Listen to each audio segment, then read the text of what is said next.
Hello friends, जय Swaminarayan.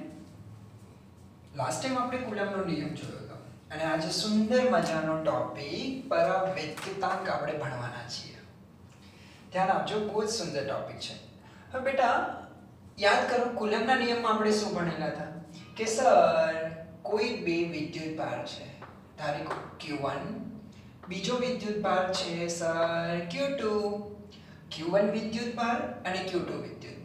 Sir તેમની વચ્ચે છે ને d જેટલું અંતર આપેલું છે। Q1 અને Q2 વિદ્યુત ભાર છે, તો સર આની વચ્ચે માની લે જો સમાન વિદ્યુત ભાર હશે તો નફરત થશે, વિસમાન વિદ્યુત ભાર હશે તો શું થશે? આકર્ષણ થશે, બરાબર છે। તો આમની વચ્ચે જે લાગતું બળ છે તે આપણે કુલમના નિયમ પ્રમાણે F બરાબર K Q1 Q2 upon r2, અત્યારે d લીધું છે, ચલો r કરી દઈએ તો r એટલે શું થશે? r2, જ્યાં k ની કિંમત શું હતી? 9 * 10⁹ ન્યૂટન મીટર સ્ક્વેર પર। ચલો લખી દો ફરીથી એકવાર કે જ્યાં k શું છે? 9 * 10⁹ newton metre square upon coulomb square. બોલો હા એના? પછી મેં તમને લેક્ચરમાં યાદ હોય તો મેં કીધું હતું k ની કિંમત સર શું છે ખબર તમને? એટલે સર k બરાબર 1/4 પાઈ એપ્સિલોન। આ વસ્તુને e નહીં વાંચતા, હા ને? શું વાંચવાનું? એપ્સિલોન। બોલો શું વાંચવાનું? એપ્સિલોન। એપ્સિલોન નોટ નથી કરતો, પછી આવશે। એપ્સિલોન એટલે શું? એપ્સિલોનને ગુજરાતીમાં કહેવાય પરાવૈદ્યુતાંક અને ઇંગ્લિશમાં કહેવાશે પરમિટિવિટી। આ ઇંગ્લિશ શબ્દ લખેલો છે, મજા આવશે, ધ્યાન આપજો ફરીથી। k ની કિંમત શું છે? 1/4 પાઈ એપ્સિલોન। એપ્સિલોન નો મતલબ શું થશે? પરાવૈદ્યુતાંક, ઇંગ્લિશમાં કહેવાશે પરમિટિવિટી। એટલે આપણે આજે આખા લેક્ચરમાં ફક્ત એક આ સિગ્નલની વાત કરવી છે મારે, પરાવૈદ્યુતાંક। હવે ઇંગ્લિશ શબ્દ જો થોડું ઘણું આપણને ખબર, સર પરમિટ નો મતલબ શું થાય? છૂટ આપવી। પરમિટ નો મતલબ શું થશે? કે તમે છૂટ આપો કે આટલું કરો, તમે એ કરો, ફલાણું કરો, પૂછડું કરો, ઢીકડું કરો, જે કરવું હોય તે કરો, એ પરમિશન આપે છે। પરંતુ બેટા વાસ્તવમાં જે આપણે સમજીએ છીએ એના કરતાં એ ઉલટું છે। સમજો કે આ બંને વિદ્યુતભાર છે, એ બંને વિદ્યુતભારની વચ્ચે કોઈ માધ્યમ હોય કે ના હોય? બોલો હા યા ના? માની લો આ વિદ્યુતભાર છે, અત્યારે હવામાં છે, આ બંને વિદ્યુતભારને પાણીમાં લઈ લો, બંને વિદ્યુતભારની અંદર વિદ્યુતભારની વચ્ચે આલ્કોહોલ રાખી દો, ત્રણે ત્રણમાં માધ્યમ અલગ, એકમાં અવકાશ, બીજામાં આલ્કોહોલ અને એક પાણી હતું, તો મને જણાવો કે બધામાં વિદ્યુતભાર સેમ રહેશે? ના સર, કારણ કે તે કોના ઉપર આધાર રાખે છે? માધ્યમ ઉપર। ઓકે સર, તો એક્ચ્યુઅલ મીનિંગ શું થાય? જુઓ, k ની કિંમત આમાં મૂકી દો, એટલે k શું લખાય? f કેટલું થશે? જુઓ, f = 1/4 pi epsilon Q1 Q2 upon r2। આ બધું અત્યારે ભૂલી જાઓ, એનો મતલબ એવું છે ને બેટા, f directly proportional to 1/epsilon। જો એપ્સિલોન નોટ વધે, એપ્સિલોન ખાલી એપ્સિલોન વધશે તો f ઘટે, કારણ કે વ્યસ્ત પ્રમાણમાં છે ને। હવે જે બોલું તે ધ્યાન આપજો કે પરાવૈદ્યુતાંકને દર્શાવો એપ્સિલોન નોટ, એપ્સિલોન વડે। એનો મતલબ શું થાય કે એપ્સિલોન એ પોતાના ક્ષેત્રને અનુમતિ આપે છે। સમજો હું શું બોલું છું કે માની લો હું શું છું? પરાવૈદ્યુતાંક છું, તો હું મારા ક્ષેત્રને પરમિશન આપીશ। શેની પરમિશન? કે તું એટલો બધો ફેલાઈ જા, તું એટલો બધો ફેલા કે જેના કારણે આ બંને જે બળ લાગે છે એ બળ કેવું થતું જાય? ઓછું થતું જાય। એવી પરમિશન નથી આપતો કે તું બળને વધારે પ્રમાણમાં લગાડ, પરંતુ આપણે જે વિચારીએ એના કરતાં ઉલટું શું વિચારે છે કે એ પોતાના ક્ષેત્રને વધારે છે કે જેથી કરીને તે માધ્યમમાં રહેલા બે વિદ્યુતભાર વચ્ચે લાગતું બળ વધે કે ઘટે? ઘટે। વધે કે ઘટે? ઘટે। વધે કે ઘટે? ઘટે। સમજો છો? તો અહીં ગુજરાતીમાં આપણે લખીએ, એપ્સિલોન એટલે શું? પરાવૈદ્યુતાંક એ પોતાના ક્ષેત્રને વધારવાની અનુમતિ આપે કે જેથી બે વિદ્યુતભાર વચ્ચે લાગતું બળ શું થશે? ઘટે. એટલે તેનું મેઇન ટાર્ગેટ શું છે કે પોતાનું જે ક્ષેત્ર છે એને વધારીને બંને વચ્ચે લાગતું બળ ઘટાડવું.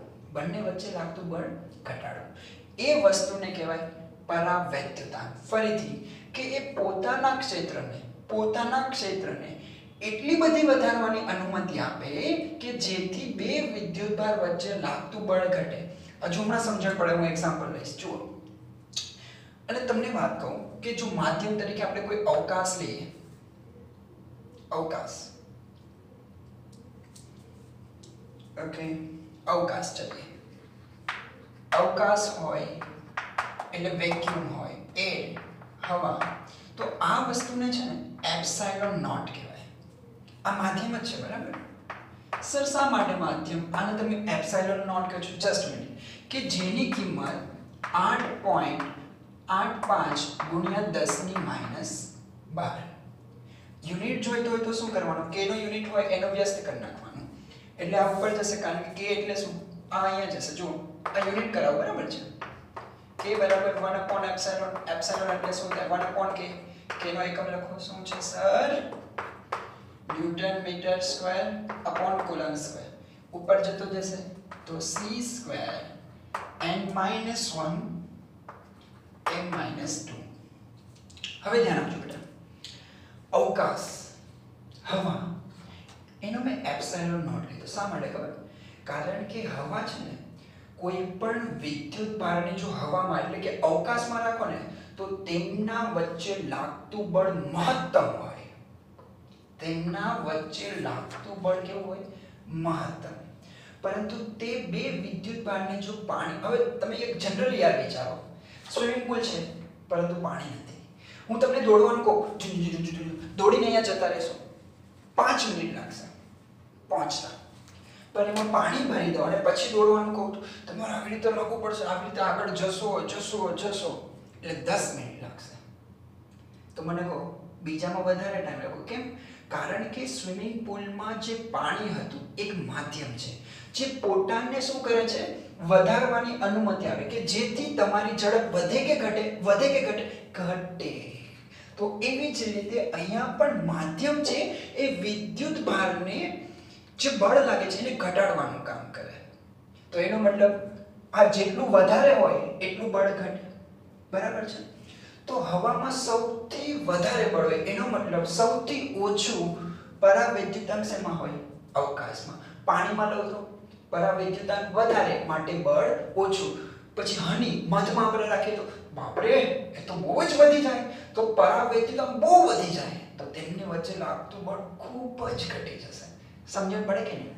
તો એનો મતલબ સર કોઈ પણ માધ્યમ હોય એમને અંગ્રેજી મીડિયમને માધ્યમ કહેવાય, એટલે એમ એ હંમેશા અવકાશ કરતા કેટલું હોય? વધારે. આ વસ્તુ યાદ રાખજો, બધી નોટ લખાવું છું, ટેક્સ્ટબુકમાં નથી. કે માધ્યમનો પરાવૈદ્યુતાંક એ અવકાશના વૈદ્યુતાંક કરતા કેવો હોય? વધારે હોય. ઓકે? એનો મતલબ હવામાં બળ જો F હોય તો પાણીમાં એના કરતા ઘટી જશે. એટલે માની લો હવામાં હોય ત્યારે એનું બળ વધે, જ્યારે બીજા માધ્યમમાં રાખો તો એનું બળ ઘટે. તો આમાં કોણ વધારે હોય? Sir F0. તો બીજી વેલ્યુ કે હંમેશા અવકાશમાં બળ વધારે હોય. કોના કરતા? બીજા માધ્યમની સરખામણીમાં અવકાશમાં બળ વધારે. ચલો ફરીથી, જો માધ્યમનો પરાવૈદ્યુતાંકની વાત કરીએ તો કોણ વધારે હોય? માધ્યમનો. કોની સાપેક્ષે? અવકાશની. ગુડ. પરંતુ બળ તેના કરતા ઉલટું. સમજણ પડે કે નહીં? પાક્કું ને? હા ના બોલ. હા. Very good. હજુ એક બીજી વસ્તુ આપણે સમજવાની છે, સાપેક્ષ. શું સમજવાની છે? સાપેક્ષ પરાવૈદ્યુતાંક. સાપેક્ષ પરાવૈદ્યુતાંક. સાપેક્ષને અંગ્રેજીમાં કહેવાય રિલેટિવ. શું કહેવાય? Relative permittivity. જેમનું સૂત્ર આવું શું છે? સર તમે તો ડિરેક્ટલી લખી દીધું, સાબિત કરીને બતાવો. જસ્ટ થોડી વાર એને પહેલા તમે યાદ રાખી લો કે એનો મતલબ શું થાય કે માધ્યમનો અવકાશની સાપેક્ષે પરાવૈદ્યુતાંક એટલે સાપેક્ષ વિદ્યુત. હું એવું કહું, જો એક એક્ઝામ્પલ લઈએ પછી સાબિત કરી દઉં બેટા. એનો મતલબ સર માધ્યમનો મારે જોઈતો હોય તો આવી રીતે લખાય ને, માધ્યમનો પરાવૈદ્યુતાંક એપ્સિલોન નોટ ગુણ્યા ER. બોલો હાયા ના. હું એવું કહું છું જો બેટા કે સાપેક્ષ પરાવૈદ્યુતાંક પાણીનો આપેલો છે. કોનો આપેલો છે? પાણીનો. કેટલો છે સર? 81. કેટલો?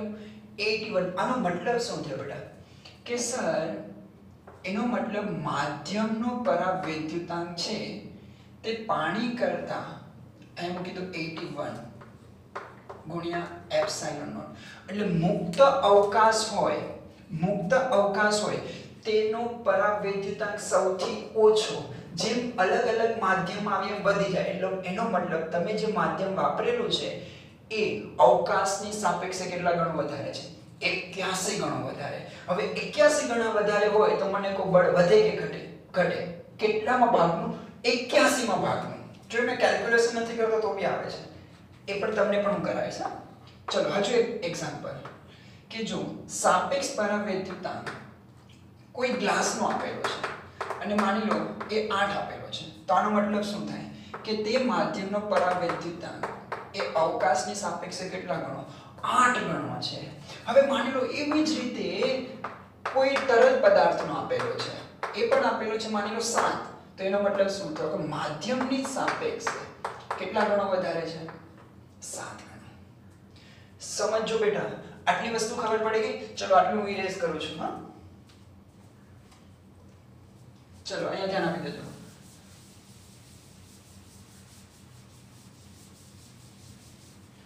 હવે આપણે સાબિત કરીએ કે સર પરાવૈદ્યુતાંક વધારે હોય એનો મતલબ બળ ઓછું હોય.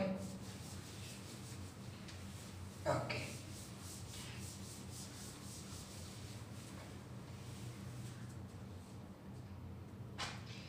ચલો આ એક પહેલો એક્ઝામ્પલ કરાવો.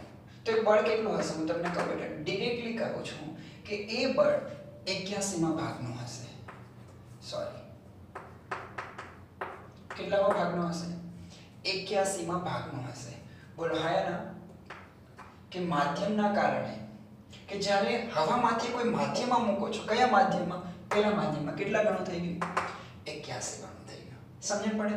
સર કઈ રીતે? એનો મતલબ સર તે આવું કઈ સૂત્ર વાપરેલું, Fm is equal to m naught upon ER. કારણ કે ER શું છે? ER sir 81. ER 81. તો બાળકો જુઓ, ક્યારે પણ વિદ્યુત ભારને અવકાશમાંથી કોઈ બીજા માધ્યમમાં મૂકવામાં આવે તો તેનો જે બળ લાગતું હોય એ ઘટી જશે. કેટલું ઘટી જશે? મૂળ બળ કરતા જેટલું સાપેક્ષ આપેલું હોય એટલું. કેટલું આપેલું હતું મને બેટા? 81. ડિરેક્ટલી મેં 81 લખી દીધું. એટલે 81માં ભાગનું ઘટી ગયું. આમાં કેટલામાં ભાગનું? 8માં ભાગનું, 7માં ભાગનું. સર આ સાબિત કરીને બતાવો. ચલો એક કામ કરો કે આ બંને વિદ્યુત ભાર છે બેટા, આ બંને વિદ્યુત ભાર Q તેમની વચ્ચે અંતર માની લો સર R છે. તો મને એવું કહો, અવકાશની વાત છે બરાબર, તો F બરાબર શું સૂત્ર આવે? 1/4 pi એપ્સિલોન અવકાશ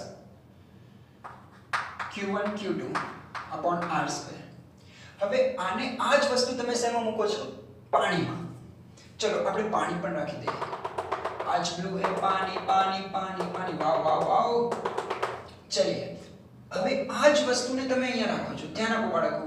ઓકે, હવે માધ્યમ બદલાઈ ગયું છે. અંતર તો તેનું તે જ, પરંતુ તેમને માધ્યમમાં રાખો એટલે એનું બળ કેટલું થઈ જાય?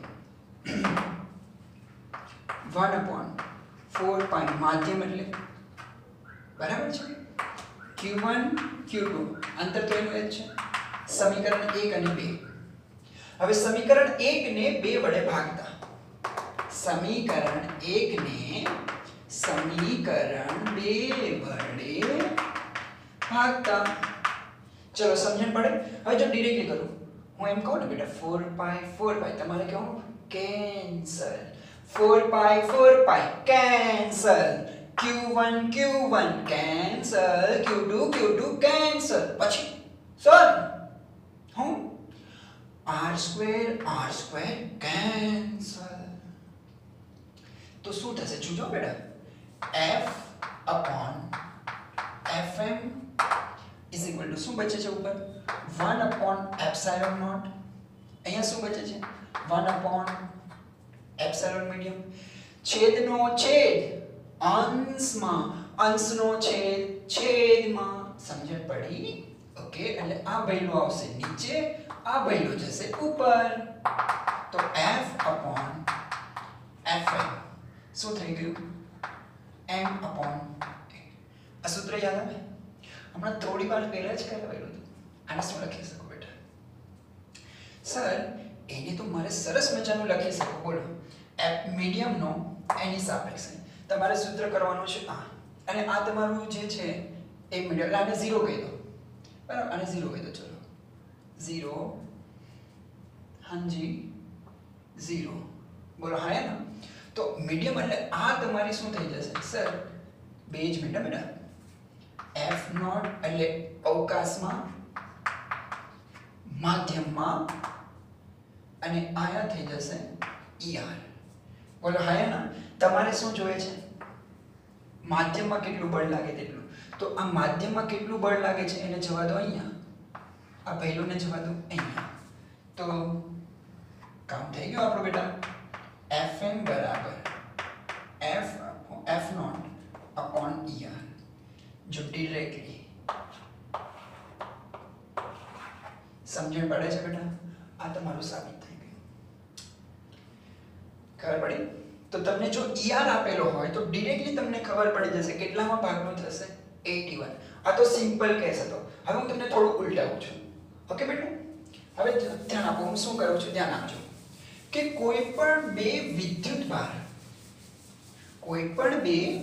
વિદ્યુત ભાર વચ્ચેનું અંતર આપેલું છે, અને તેમના વચ્ચે માની લો બેટા, ધ્યાન આપજો બેટા, બે વિદ્યુત ભાર Q1 Q2 તેમની વચ્ચેનું અંતર આપેલું છે R, અને લાગતું બળ F0 1/4 pi epsilon naught Q1 Q2 upon R².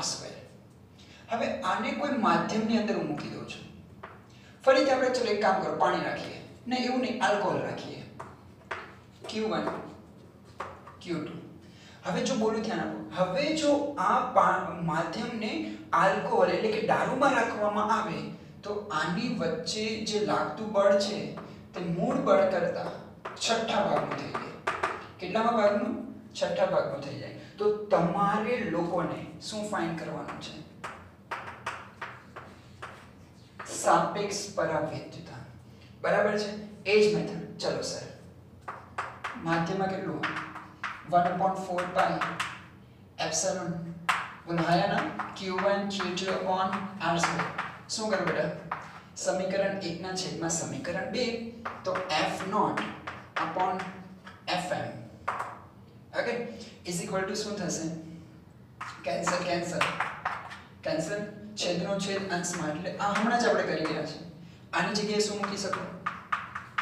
F0 Fm ER, જે તમારે ફાઇન્ડ કરો. હવે જો બેટા F0 આપેલું, Fm આપેલું છે F0 ના છેદમાં 6. જો દેખાય છે F0 ના છેદમાં 6. F0 cancel. તો સાપેક્ષ પરમિટિવિટી કેટલી આવે છે? પરાવૈદ્યુતાંક 6. સમજો? જો 81 હતું તો 81 માં ભાગનું. હવે બળ કેટલામાં ભાગનું થઈ ગયું? છઠ્ઠા ભાગનું થઈ ગયું. તો અહીંયાથી ને તમારે કેલ્ક્યુલેશન કરવી જ ન પડે, ડાયરેક્ટલી કહી દો કેટલામાં ભાગ કેટલું છે? 6. સમજણ પડે? આ વધારે સિમ્પલ. હવે થોડું જો તમે JEE નીટ આપશો એમાં હવે કઈ રીતના પૂછે ધ્યાન આપજો બેટા.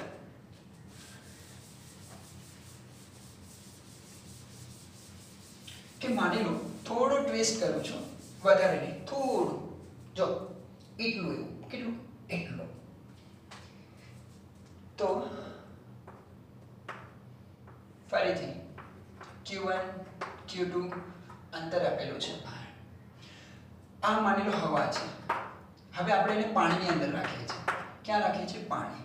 પરંતુ હવે થોડો ચેન્જ કરું છું અને એ ચેન્જમાં એવું છે, પેલા અંતર સરખું હતું, હવે અંતર મેં પેલા કરતા અડધું કરી દીધું.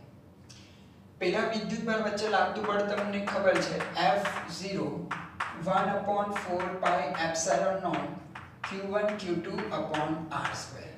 હવે જ્યારે તમે એને પાણીમાં મૂકો અને પાણીમાં પણ તેમની વચ્ચેનું અંતર ઘટાડી દો, અડધું કરી દો, તો તેની વચ્ચે લાગતું બળ માની લો આટલું છે, F/2. એટલે મૂળ બળ જેટલું લાગતું હતું એના કરતાં અડધું છે. તો હવે ફાઇન્ડ કરો ER. જો હવે ડિરેક્ટલી કીધું તો મળ્યા. હા, ધ્યાન આપી દેજો. ચલિए, Fm 1/4 pi epsilon naught q1 q2 r², but r² માં શું લખવાનું? r/2 એટલે r²/4. r²/4 સમજો છો? હવે જો 4 પાઈ આ કેન્સલ r r. તો હવે શું થશે? આ સમીકરણ 1 ને 2 વડે ભાગો. આ તો બધાને સોરી, અહીંયા શું આવશે? માધ્યમ. ઓકે, જો શું છે? 1/4 છેદનો છેદ અંશમાં, એટલે અહીંયા શું થઈ જશે? 4. ગુડ. આના બરાબર શું લખી શકાય આપણે? એ પણ ખબર છે સર, ER. તો F.Fm = 4 ER. હવે જો માધ્યમમાં તમે રાખો ત્યારે બળ કેટલું લાગે છે? પેલા કરતા અડધું. ઓકે, પેલા કરતા અડધું, 4 ER. F0 કેન્સલ, છેદનો છેદ અંશમાં 2, 4 ER. તો ER બરાબર શું થાય? 1/2. સમજણ પડી? ફરીથી ધ્યાન આપી દેજો. આ બધી ખબર છે. r અડધું કરો, છેદનો છેદ. હવે જો આ બંનેનો ભાગાકાર કરશો એટલે શું થશે?